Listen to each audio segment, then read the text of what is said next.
Bonsoir à tous. Un nouveau message qui s'intitule Transition cyclonique spirituelle et qui est transmis par Jonathan Yahimi. Une transition immuable à laquelle nos âmes nous préparent depuis des temps immémoriaux. Prédit par les civilisations anciennes et de nombreux messagers, la fin du pouvoir est le commencement de la puissance de l'âme. C'est l'exercice que nous vivons et nous sommes dans l'œil du cyclone. Tout se déplace en accord avec les lois de l'évolution. Les purifications collectives sont en cours, donc la transformation permanente des mémoires de douleurs de l'akasha, individuel et collectif de la Terre, et de l'ensemble de la vie qu'elle héberge. Ce mécanisme comporte des libérations d'énergie, parfois intenses, et c'est un chemin ouvrant au changement des fréquences du monde. Cette transition n'est pas gérable par l'être humain, et c'est bien volontaire, car elle ne peut être arrêtée ou opposée au-delà des choix ou solutions de nos égos. Nous pouvons cependant l'accepter ou la rejeter. En l'acceptant, nous deviendrons les instruments du changement. En la refusant, nous prenons le risque de rencontrer de plus en plus de difficultés. Il est important de rappeler que nous servons consciemment ou non une cause plus grande que nous, où nous sommes, quoi qu'on en dise, tous inclus dans le flux. Nos forces spirituelles portent le changement.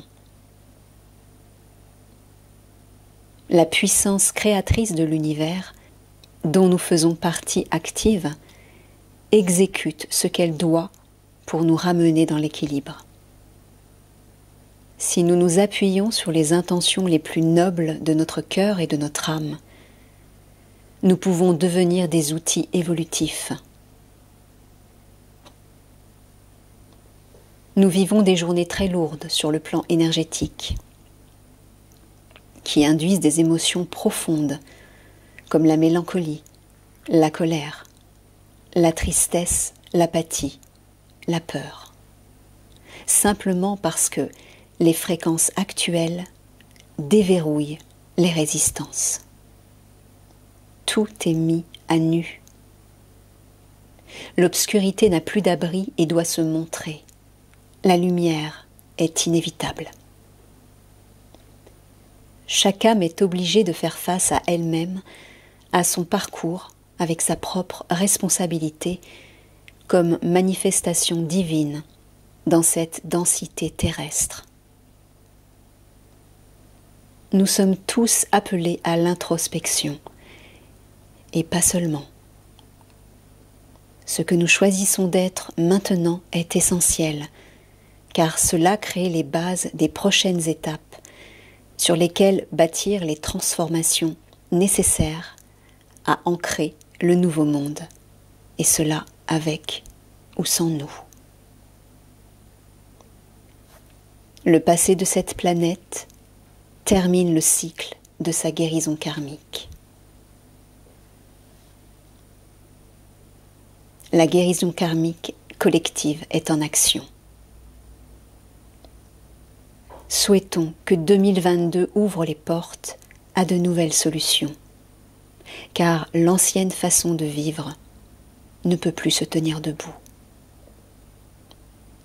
Les autels de mort tombent et le pouvoir connaîtra l'humilité.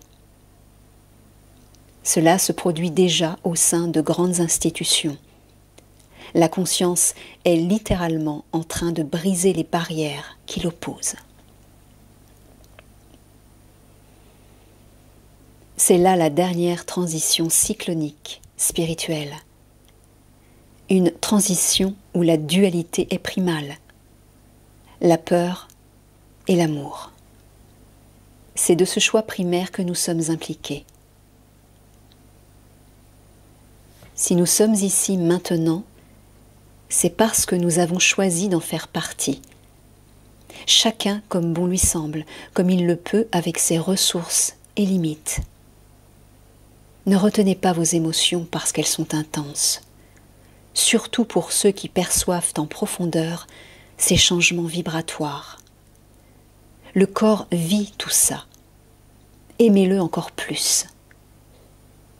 Cherchez plutôt la tranquillité, le silence, la solitude, l'accueil en vous des ouragans que vous ressentez dans l'esprit. Et même si nous ne comprenons pas le plan divin, soyons sûrs qu'il n'est pas toujours possible de comprendre rationnellement nos états émotionnels, qui nous touchent de si près, en particulier cette décompensation collective majeure. Dans chaque transition décompensatoire, c'est une nouvelle réalité qui est offerte. C'est l'heure du choix. Nous guérissons des siècles et des siècles de blessures profondes en nous, sur cette terre dont notre unité en chemin est immuable. Les informations de douleur qui sont devenues des mémoires en nous et dans le collectif, enfermant la terre et nos consciences dans une prison vibratoire qu'on appelle grille ou matrice, dans laquelle tout est resté intact, se transforme définitivement maintenant. Chaque douleur qui a touché ce monde pendant des millénaires, chaque injustice, chaque mensonge, littéralement disparaît petit à petit de cette réalité. Gardons confiance au plan divin. Ayez confiance en ce qui se passe, même si vous ne pouvez toujours pas le voir concrètement de vos propres yeux. Des changements incomparables et magnifiques se produisent dans le subtil. Demandons la vérité dans le cœur et de la force à la faire avancer. Accueillons de la cohérence avec ce que nous ressentons et manifestons nos identités divines. Protégeons-nous des injustices avec la détermination que seule l'âme éveillée connaît. Soyons lumière. L'heure n'est plus à l'omerta et à la résignation. Nous franchissons les vents d'une transition spirituelle qui n'admet plus aucune fuite de nos responsabilités. Et pour nous aider, un rappel de ce qu'est le pardon conscient. Le pardon regarde et tranquillement ne fait rien. Le pardon, c'est l'observation. Le pardon, c'est d'être en contact avec le tumulte émotionnel que nous traversons, sans décortiquer sa forme en prenant notre divin à témoin, comme si on lui demandait de regarder avec nous et de nous consoler. C'est cette pratique qui guérit. Le pardon ne requiert pas que nous ignorons nos émotions, ni notre ego. C'est tout à fait le contraire.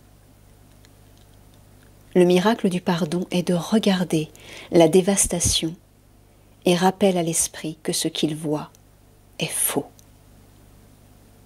Laissons-nous enseigner que ce que nous croyons, voyons, est faux. Mais n'essayons pas de nous enseigner nous-mêmes. Cela n'est pas notre rôle. Faisons du mieux possible pour nous abandonner dans les bras du pardon, à son alchimie guérisseuse, offerte par notre divine présence. Je vous souhaite une belle et merveilleuse rentrée, une transition des plus douces. Prenez grand soin de vous.